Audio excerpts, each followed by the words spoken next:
మెదక్ జిల్లా మాసపేట మండలం హకీంపేట గ్రామంలోని హల్దీ ప్రాజెక్టులో కాంగ్రెస్ పార్టీ నర్సాపూర్ నియోజకవర్గ ఇన్ఛార్జ్ ఆవుల రాజిరెడ్డి ప్రత్యేక పూజలు నిర్వహించారు. కొండపోచమ్మ సాగర్ ద్వారా హల్దీ ప్రాజెక్టులోకి ప్రభుత్వం కాళేశ్వరం నీటిని విడుదల చేయడంతో హల్దీ ప్రాజెక్టులోకి పెద్ద ఎత్తున వరద నీరు వచ్చి చేరింది. దీంతో హల్దీ ప్రాజెక్టు పొంగిపోవడంతో కిందికి వెళ్తుండడంతో గంగమ్మకు ప్రత్యేక పూజలు నిర్వహించారు.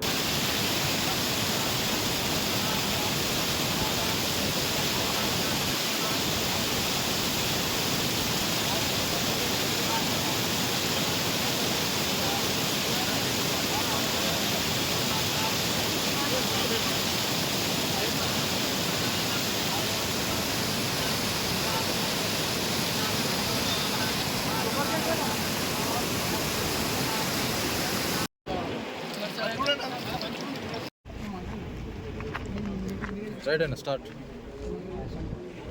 ఈరోజు మనం మాసాయిపేట మండలం హకీంపేట గ్రామ పంచాయతీ పరిధిలో గల ఈ హల్దీ ప్రాజెక్టు ప్రాంతానికి ఈరోజు మన కొండపోచమ్మ నీళ్లు వదలడం, అవి ఈ ప్రాంతాన్ని తాకడం, ఈ ప్రాంతం అంతా, ఈ పరివాహక ప్రాంతం అంతా కూడా ఈ నీళ్ళతో ఈ కాలం అంతా కూడా సస్యశ్యామలంగా పంటలు పండాలని మనస్ఫూర్తిగా కోరుకుంటూ గంగమ్మ తల్లికి ఈరోజు 2 మండలాల ప్రజల సహకారంతో ఈరోజు అందరం కూడా ఈ గంగమ్మ తల్లికి పూజలు చేయడం జరిగింది.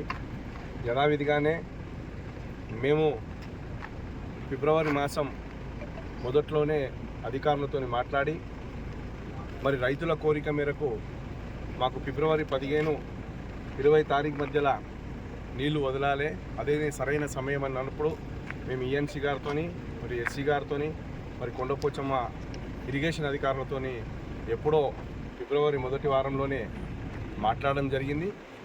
అది డేట్ కూడా ఫిక్స్ చేసుకోవడం జరిగింది, 15 నుంచి 20 తారీఖు అని.